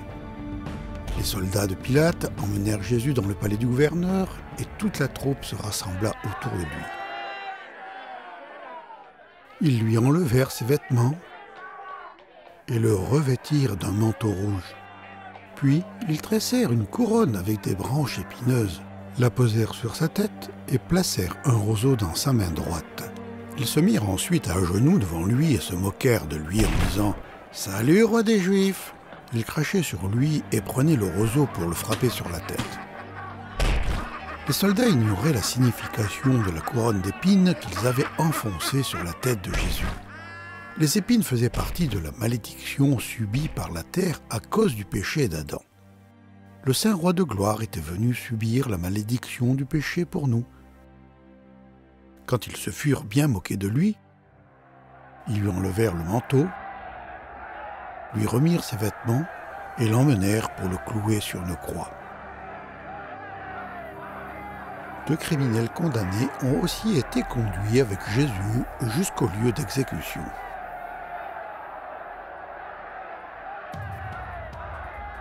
À un moment donné, au cours de la sinistre parade, les soldats romains ont forcé un homme de l'Afrique du Nord à porter la croix de Jésus.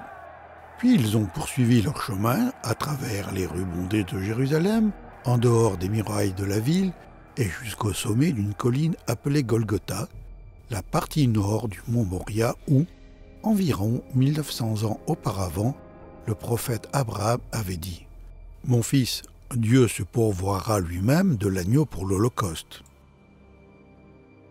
Il était temps pour l'agneau de mourir.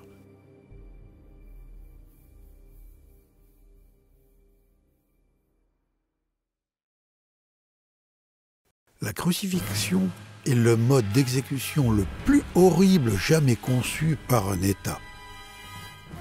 Pour ajouter l'humiliation publique à la souffrance épouvantable, les soldats romains enlevaient les vêtements des condamnés avant de clouer leurs mains et leurs pieds sur une croix ou sur le tronc d'un arbre. Lorsqu'ils arrivèrent à l'endroit appelé le crâne, les soldats clouèrent Jésus sur la croix à cet endroit-là et mirent aussi les deux malfaiteurs en croix, l'un à sa droite, l'autre à sa gauche. Jésus dit alors, « Père, pardonne-leur, car ils ne savent pas ce qu'ils font. » Ils partagèrent ses vêtements entre eux en les tirant au sort. Le peuple se tenait là et regardait. Les chefs juifs se moquaient de lui en disant, « Il a sauvé d'autres gens, qu'il se sauve lui-même s'il est le Messie, celui que Dieu a choisi. » Si Jésus s'était sauvé lui-même, il n'aurait pas pu nous sauver. La foule n'avait aucune idée qu'elle accomplissait ce que le Seigneur avait dit au prophète David. « Ils m'ont lié pieds et mains. Mes adversaires me regardent fixement. Ils se partagent mes habits. Ils tirent au sort mes vêtements. Tous ceux qui me voient se moquent de moi. Ils secouent la tête. Il a remis son sort au Seigneur, et bien que le Seigneur le tire d'affaire. Le Seigneur l'aime, et bien qu'il le sauve. »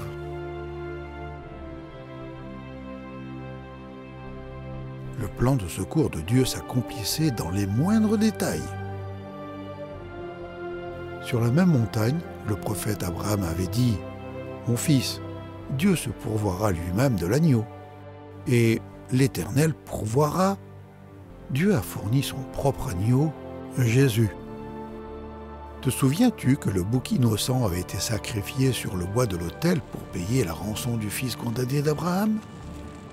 À présent, le Fils de Dieu qui était sans péché était sacrifié sur une croix en bois pour payer la rançon des descendants condamnés d'Abraham. Dieu a épargné le fils d'Abraham. Cependant, il n'a pas épargné son propre fils, mais il l'a livré pour nous tous. Car Dieu a tellement aimé le monde qu'il a donné son Fils unique, afin que quiconque croit en lui ne soit pas perdu, mais qu'il ait la vie éternelle. Vous savez, en effet, à quel prix vous avez été délivrés de la manière de vivre insensée que vos ancêtres vous avaient transmise. Ce ne fut pas au moyen de choses périssables, comme l'argent ou l'or. Non, vous avez été délivrés par le sang précieux du Christ, sacrifié comme un agneau sans défaut et sans tache. Voilà la valeur que tu as aux yeux de Dieu.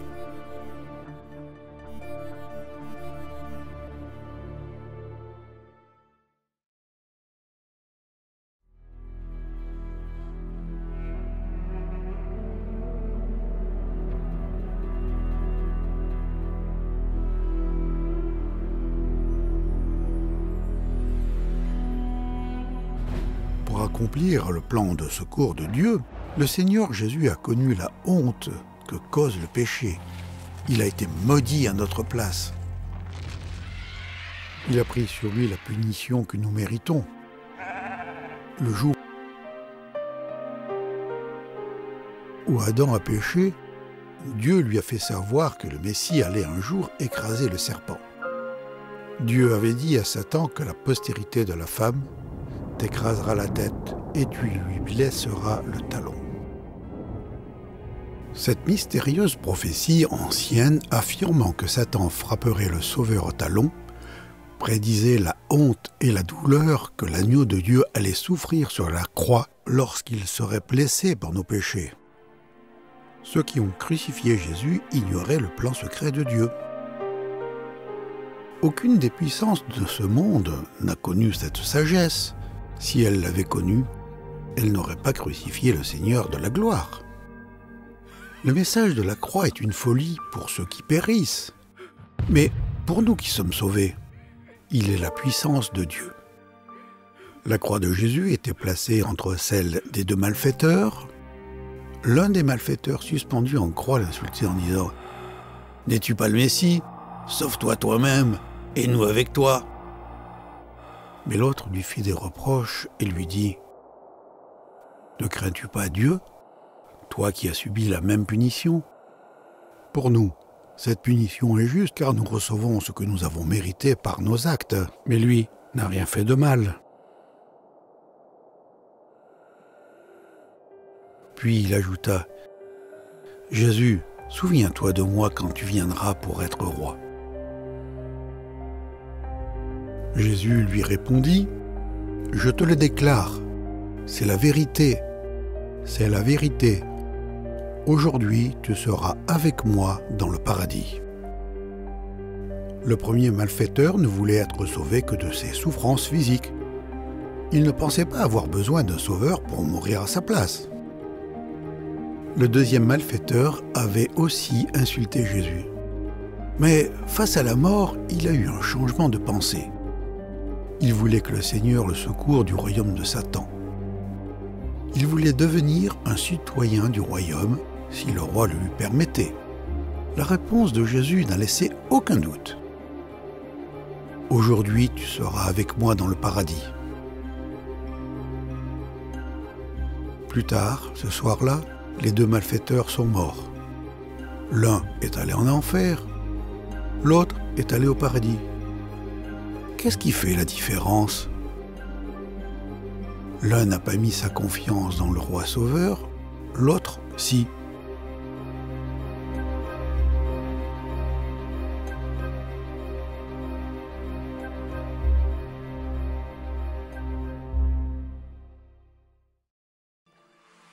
Il est midi. Cela fait 3 heures que Jésus est sur la croix. De sombres nuages se forment. Le jour devient comme la nuit. Les témoins terrifiés se dispersent.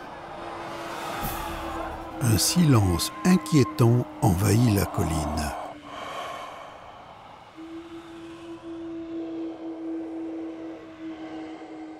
Trois heures plus tard, Jésus s'écrie « Mon Dieu, pourquoi m'as-tu abandonné ?»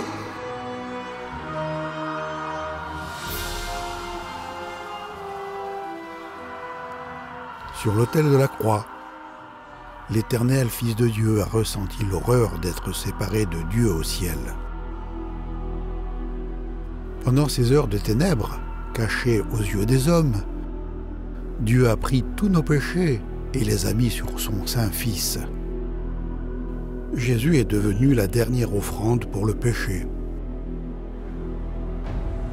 Pendant que les péchés passés, présents et futurs du monde étaient placés sur Jésus, Dieu au ciel a dû détourner son regard, puisque ses yeux sont trop purs pour voir le mal.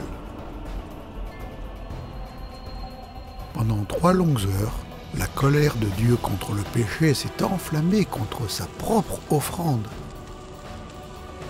Comme un agneau sacrifié sur l'autel, l'agneau de Dieu était suspendu sur la croix entre ciel et terre, entre Dieu et l'homme. L'être infini a subi dans le temps notre enfer, afin que nous n'ayons pas à le subir pendant l'éternité. Et puis, tout était terminé. Sachant qu'il avait subi la punition que les pécheurs méritaient et qu'il avait accompli les prophéties de l'Ancien Testament, Jésus a dit « Tout est achevé !» Alors, il baissa la tête et mourut. À ce moment, le rideau suspendu dans le temple se déchira depuis le haut jusqu'en bas. La terre trembla, les rochers se fendirent. Pendant des siècles, des agneaux avaient été tués et brûlés sur l'autel du temple. Lorsque Jésus est mort, Dieu a déchiré le rideau qui séparait la pièce particulière où le sang était versé chaque année pour couvrir les péchés. En déchirant le rideau, Dieu déclarait « Tout est achevé. La dette pour le péché est payée en entier. » Mon agneau a versé son sang, saint et pur, pour les péchés du monde. Je n'accepterai plus de sang animal pour les péchés. Mon Fils bien-aimé est le dernier sacrifice. Pour tous ceux qui croient en lui, la porte du ciel est grande ouverte.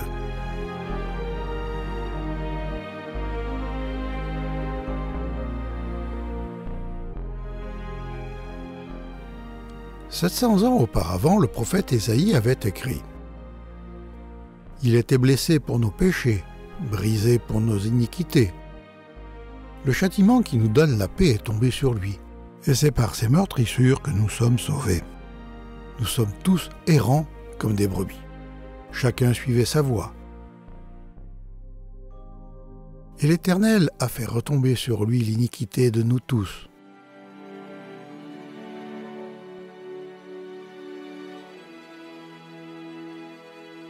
Tout est achevé. »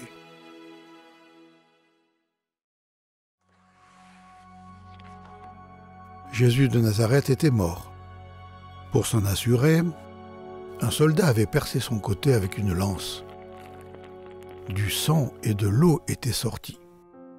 Les exploits des disciples étaient aussi morts.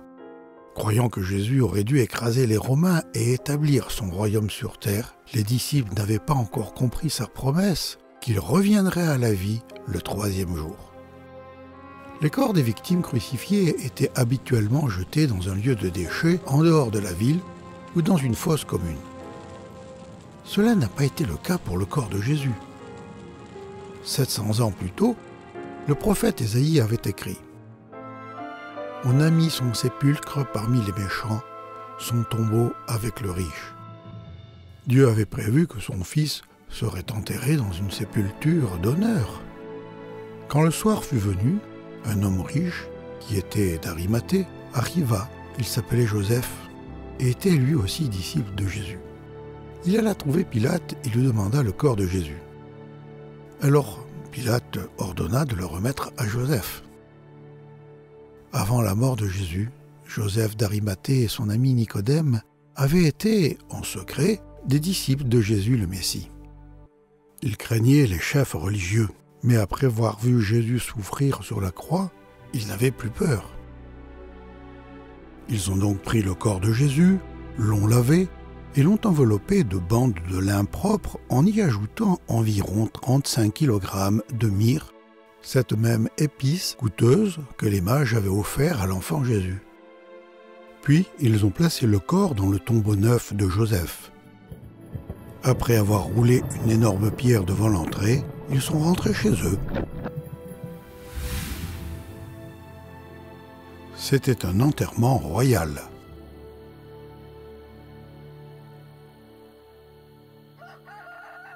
Le lendemain matin, les chefs religieux sont allés voir Pilate. « Excellence, nous nous souvenons que cet imposteur, quand il était encore vivant, a dit « Au bout de 3 jours, je reviendrai de la mort à la vie. Veuillez donc ordonner que le tombeau soit gardé jusqu'au 3e jour. Sinon, ses disciples pourraient venir voler le corps et diraient ensuite au peuple « Il est revenu d'entre les morts. Cette dernière imposture serait encore pire que la première. » Pilate leur dit « Voici des soldats pour monter la garde. Allez et faites surveiller le tombeau comme vous le jugez bon. » Ils allèrent donc organiser la surveillance du tombeau. Ils scellèrent la pierre qui le fermait et placèrent des gardes. Pendant ce temps, qu'est-il arrivé au corps de Jésus à l'intérieur du tombeau? Rien.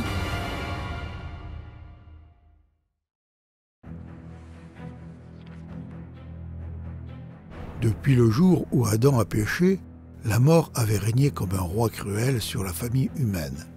Si Jésus avait commis un seul péché, la mort aurait fait que son corps commence à se décomposer, à sentir et à se changer lentement en poussière.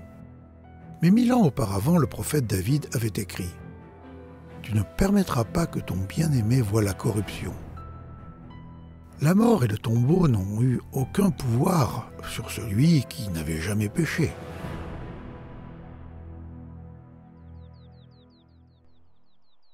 Le 3e jour, après la mort et l'enterrement de Jésus, tôt le dimanche matin, plusieurs femmes se sont rendues au tombeau pour lui rendre hommage.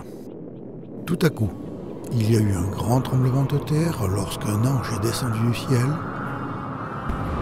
a roulé la pierre et s'est assis dessus. Les soldats se sont évanouis, mais l'ange a dit aux femmes, « N'ayez pas peur, je sais que vous cherchez Jésus, celui qu'on a cloué. Il n'est pas ici, il est revenu de la mort à la vie, comme il l'avait dit. Venez, voyez l'endroit où il était couché. Allez vite dire à ses disciples, il est revenu d'entre les morts. » Elles quittèrent rapidement le tombeau, remplies tout à la fois de crainte et d'une grande joie, et coururent porter la nouvelle aux disciples de Jésus. Tout à coup, Jésus vint à leur rencontre et dit, « Je vous salue. » Elles s'approchèrent de lui, saisirent ses pieds et l'adorèrent. Pendant ce temps, les soldats sont allés dans la ville et ont dit aux chefs religieux ce qui était arrivé. Alors les chefs leur ont donné une somme d'argent considérable, leur disant « Vous déclarerez que les disciples de cet homme sont venus voler son corps durant la nuit, pendant que vous dormiez. » Mais leur mensonge ne pouvait pas cacher la vérité. Le tombeau était vide. Par sa mort, Jésus a payé la dette du péché. Par son enterrement, Jésus est descendu dans la fosse de la mort et de la décomposition. Par sa résurrection, Jésus a vaincu la mort et il nous dit à présent, « Ne crains point, je suis le premier et le dernier et le vivant. J'étais mort, et voici, je suis vivant au siècle des siècles. Je tiens les clés de la mort et du séjour des morts. » Pour tous ceux qui croient à cette bonne nouvelle, la mort est simplement la porte qui mène dans la présence du roi qui nous dit « Parce que je vis, vous vivrez aussi. »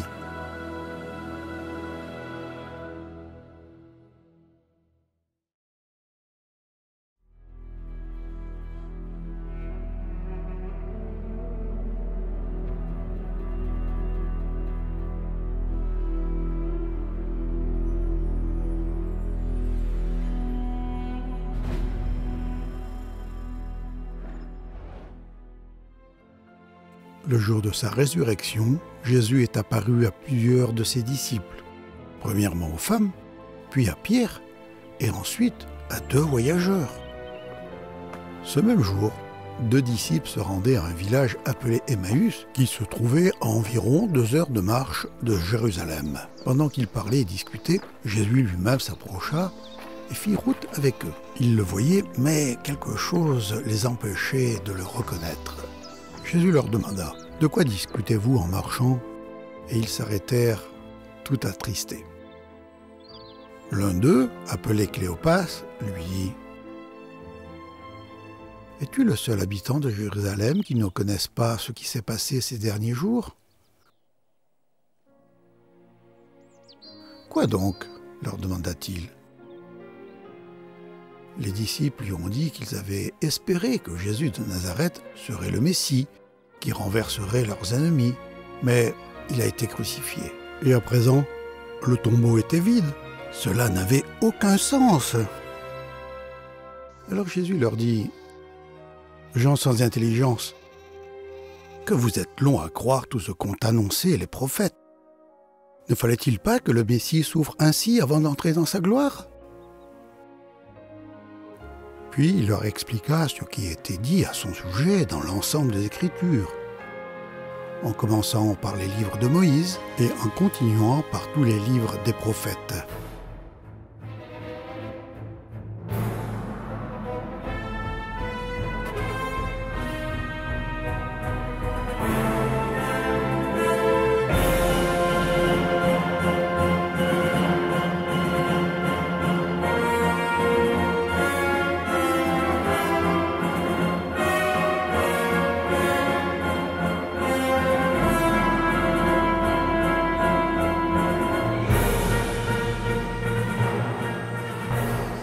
Quand ils arrivèrent près du village où ils se rendaient, Jésus fit comme s'il voulait poursuivre sa route. Mais tout en le retenant, ils lui dirent « Reste avec nous, le jour baisse déjà et la nuit approche. » Il entra donc pour rester avec eux. Il se mit à table avec eux, prit le pain et remercia Dieu. Puis, rompant le pain, il le leur donna. « Ah !» Alors, leurs yeux s'ouvrirent et ils le reconnurent. Mais il disparut de devant eux. « Ah !» Ils se dirent l'un à l'autre. « N'y avait-il pas comme un feu qui brûlait au-dedans de nous quand il nous parlait en chemin et nous expliquait les Écritures ?» Ils se sont levés et sont vite retournés à Jérusalem pour dire aux disciples « Le Seigneur est vivant, il est le Sauveur promis dans les Écritures, il est l'agneau représenté par les sacrifices, il est le Seigneur !» Enfin, le message des prophètes avait un sens parfait.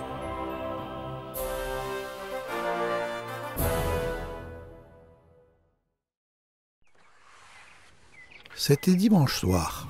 Les disciples étaient rassemblés, les portes fermées à clé. Soudain, Jésus est apparu dans la pièce et a dit « La paix soit avec vous ». Cela dit, il leur montra ses mains et son côté. Les disciples furent remplis de joie en voyant le Seigneur. Thomas, l'un des 12 disciples de Jésus, n'était pas avec les autres ce soir-là. Plus tard, les disciples lui ont dit « Nous avons vu le Seigneur !» Mais Thomas leur répondit « Si je ne vois pas la marque des clous dans ses mains, si je ne mets pas mon doigt à la place des clous et ma main dans son côté, je ne croirai pas. » Une semaine plus tard, les disciples de Jésus étaient de nouveau réunis dans la maison et Thomas était avec eux. Les portes étaient fermées à clé, mais Jésus vint et, debout au milieu d'eux, il dit « La paix soit avec vous ». Puis il dit à Thomas « Mets ton doigt ici et regarde mes mains. Avance ta main et mets-la dans mon côté. Cesse de douter. » Thomas lui répondit « Mon Seigneur et mon Dieu !» Jésus lui dit « C'est parce que tu m'as vu que tu as cru ? Heureux ceux qui croient sans m'avoir vu. » Au cours des 40 jours suivants, le Seigneur allait soudainement apparaître à ses disciples, leur parler et ensuite disparaître. Le corps ressuscité de Jésus pouvait traverser les murs et voyager à la vitesse de la pensée.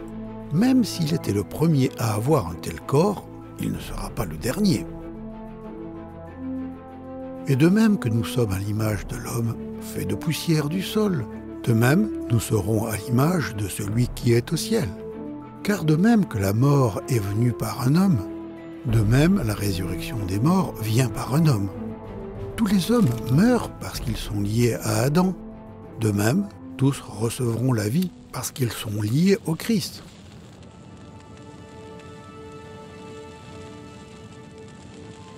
Comprends-tu que tu es un pécheur incapable de mériter le droit de vivre dans le royaume de Dieu ? Crois-tu que Jésus est mort à ta place pour tes péchés et qu'il est revenu à la vie vainquant la mort pour toi ? Si c'est le cas, Dieu dit que tu n'es plus en Adam. Dieu te voit comme juste en Christ. Un jour, toi aussi tu recevras un corps transformé, exactement comme le sien, mais sans les marques des clous.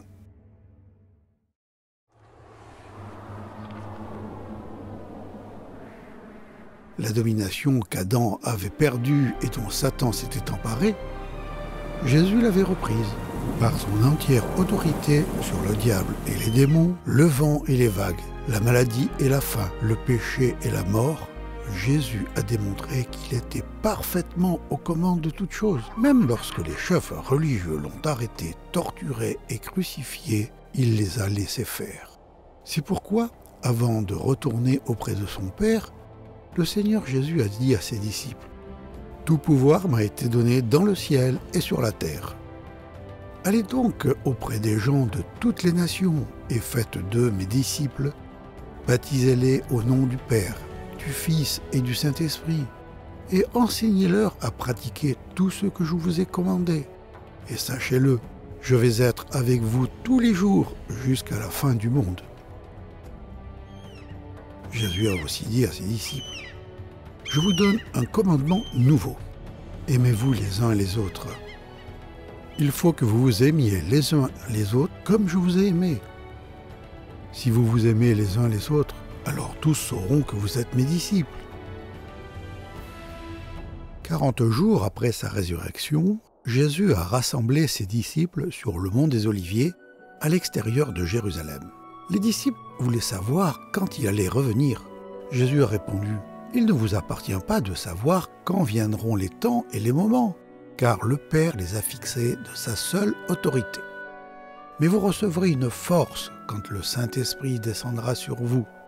Vous serez alors mes témoins à Jérusalem, dans toute la Judée et la Samarie, et jusqu'au bout du monde. » Après ces mots, Jésus s'éleva vers le ciel pendant que tous le regardaient.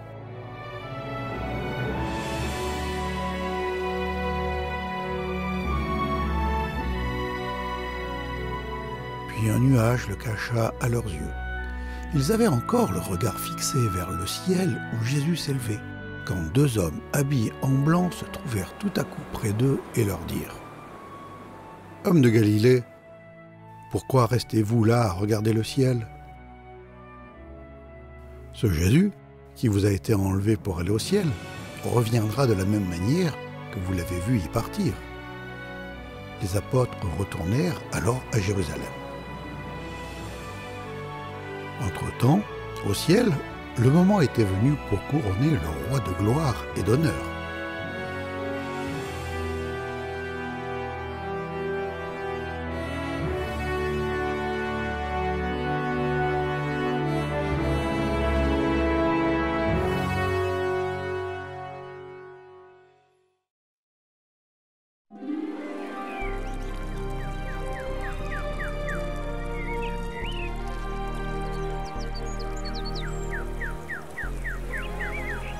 Imagine le décor splendide, les couleurs, la musique, l'excitation. Une centaine de milliers d'anges se chuchotant les uns aux autres. Le roi revient, mais son apparence sera changée. Celui qui a créé l'homme à l'image de Dieu portera à jamais l'image de l'homme. Un silence se fait sur la cité céleste. Soudain, il est rompu par un retentissement majestueux de trompettes, suivi d'une proclamation à la voix forte. « Portes, élevez vos linteaux, élevez-vous, portes éternelles, que le roi de gloire fasse son entrée. » Qui est ce roi de gloire? L'Éternel fort et puissant? L'Éternel puissant dans les combats? Qui donc est ce roi de gloire? L'Éternel des armées. Voici le roi de gloire. Les portes s'ouvrent grand et, sous un tonnerre d'applaudissements au ciel, le champion entre. L'agneau, le Fils de l'homme, portant sur lui les marques de la bataille. Jésus.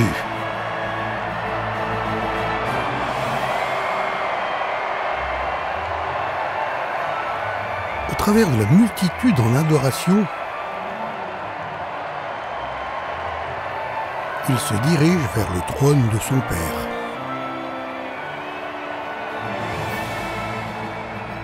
Se retournant, il regarde la race rachetée d'Adam et s'assoit. Mission accomplie. Plus tard, les citoyennes du ciel chantent ce chant nouveau à leur roi bien-aimé. Tu es digne, car tu as été mis à mort et, par ton sacrifice, tu as acquis pour Dieu des gens de toute tribu, de toute langue, de tout peuple et de toute nation. Puis les anges entourent le trône. L'agneau qui a été mis à mort est digne de recevoir l'honneur, la gloire et la louange. Sur terre, aujourd'hui, la plupart des descendants d'Adam sont toujours captifs du royaume de Satan, qui est maudit par le péché et la mort. Mais la liberté nous est offerte. Par sa mort, son enterrement et sa résurrection, le Seigneur Jésus a remporté la bataille décisive.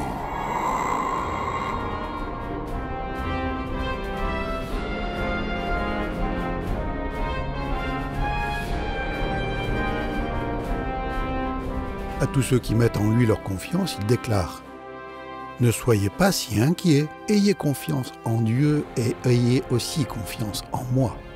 Il y a beaucoup de place dans la maison de mon Père. Après être allé vous préparer une place, je reviendrai et je vous prendrai auprès de moi, afin que vous soyez, vous aussi, là où je suis. Je suis le chemin, la vérité, la vie. Personne ne peut aller au Père autrement que par moi. »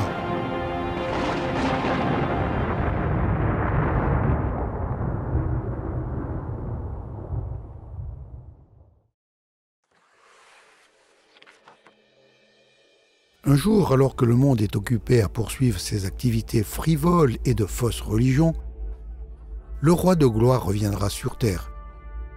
Mais non sur un humble ânon, non pas pour être ridiculisé et couronné d'épines. Le roi ressuscité a donné à Jean un aperçu de ce jour à venir. Puis je vis le ciel ouvert et un cheval blanc apparut. Celui qui le monte s'appelle fidèle et véritable. Il juge et combat avec justice. Ses yeux flamboyaient comme du feu, et il avait de nombreuses couronnes sur la tête. Il s'appelle la parole de Dieu. Les armées du ciel le suivaient, montés sur des chevaux blancs et vêtus d'un fin tissu de lin blanc et pur. Sur son manteau et sur sa jambe, le nom suivant était inscrit. Roi des rois et Seigneur des seigneurs.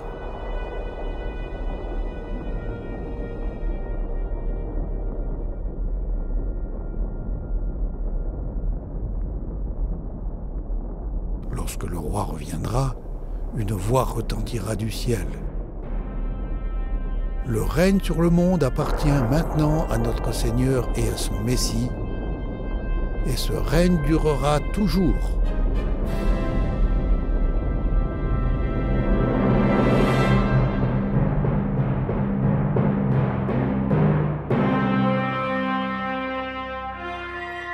Les ennemis du roi se fondront devant lui. Ensuite, il enchaînera Satan et montrera à un monde fatigué à quoi ressemble un gouvernement juste.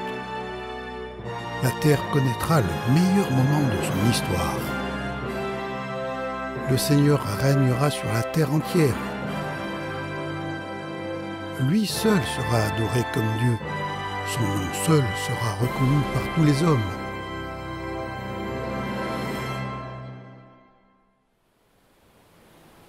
Au jour du jugement, c'est le Seigneur Jésus qui sera le juge.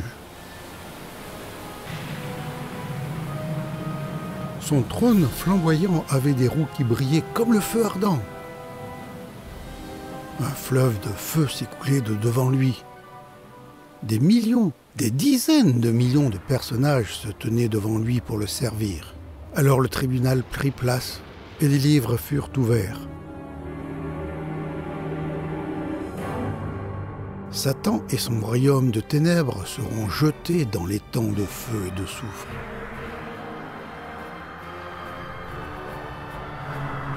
Enfin, la tête du serpent sera écrasée pour toujours.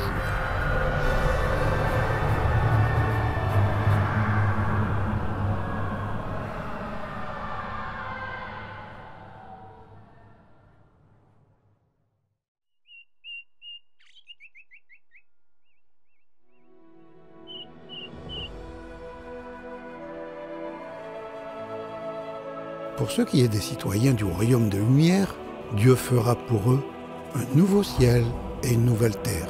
Ils seront son peuple et Dieu lui-même sera avec eux. Il essuiera toutes larmes de leurs yeux et la mort ne sera plus. Il n'y aura plus ni deuil, ni cri, ni douleur.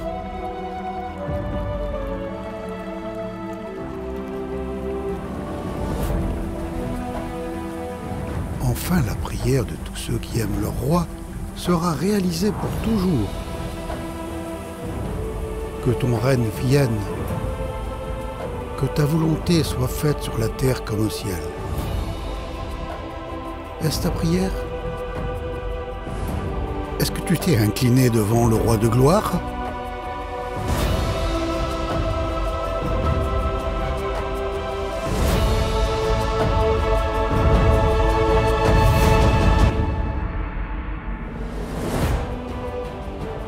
Est-il ton roi?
عظيم يا الله كم أنت عظيم يا الله كم أنت عظيم